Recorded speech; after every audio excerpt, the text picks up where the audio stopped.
Chapter 2, The Ode of Liquids. "What?" said Emma. "What?" said Zuzu. "You don't see it?" said Ivy. "What are you talking about?" asked Emma. Bean didn't say anything. She was watching Ivy.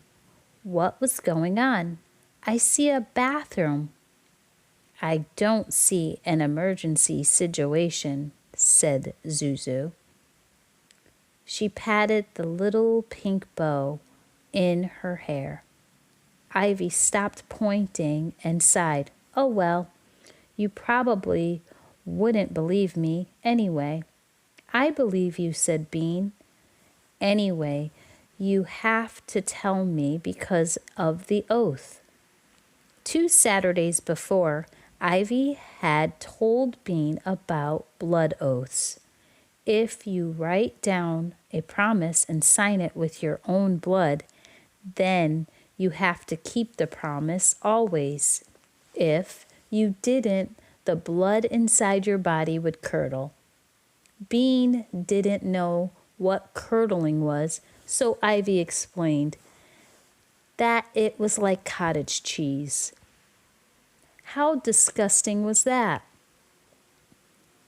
Bean was ready to give it a try right away, but first they had to think of an oath. Bean wanted the oath to be about turning her older sister Nancy to stone. Maybe not forever, but at least for a month.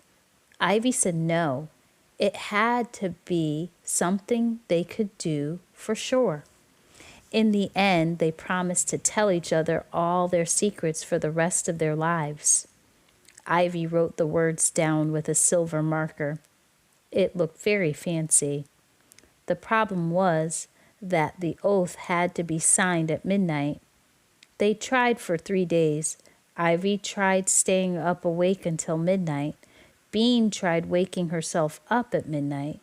They both tried sleeping on the floor so that they would be really uncomfortable and wake up.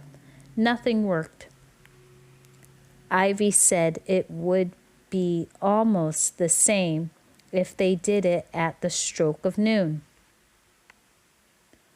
The 2 girls squished into Bean's old playhouse, and Ivy read the oath in a very serious voice. Then she got out a pen. She held it right above her finger, ready to stab herself, almost ready to stab herself. "Blood attacks vampire bats," she said suddenly. "Vampire bats," said Bean. "Yeah, vampire bats. They drink blood. Mostly they drink cow blood. But they might get attracted to us if we sign the oath with blood." She put the pen down. Bean understood. Poking her finger with a pen didn't seem like a big deal until you were about to do it. She didn't really want to poke her own finger either, but they both felt disappointed. A blood oath had been such a great idea. "Why does it have to be blood?" asked Bean. "Why couldn't it be something else from inside us?" "Like what?" Ivy looked interested. "Boogers." "Yuck," said Bean. "No." "What about spit?"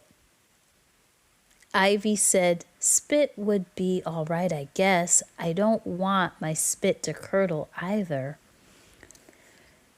Bean and Ivy never got much chance to spit because their mothers didn't like it.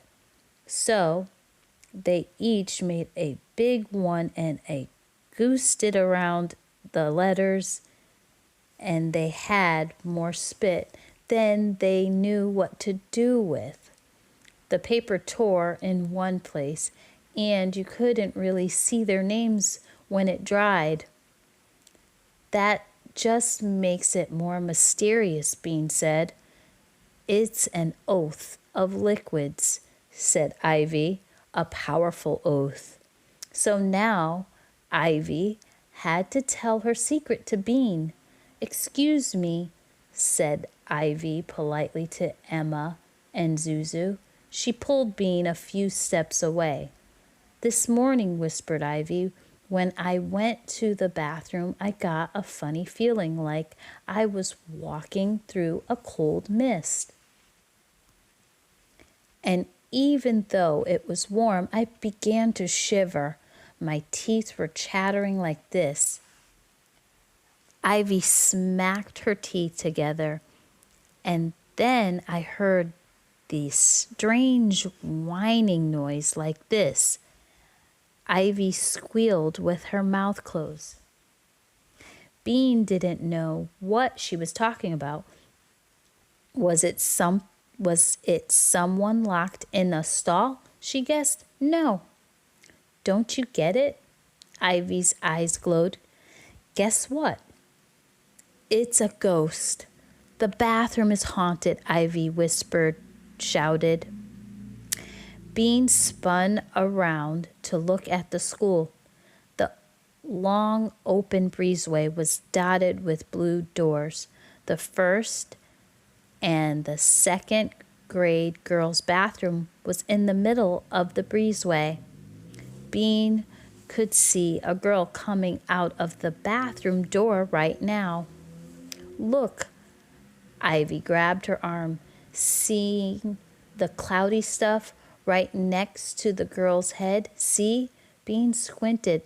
The more she squinted, the more she could see a pale, milky cloud floating on the side of the bathroom door.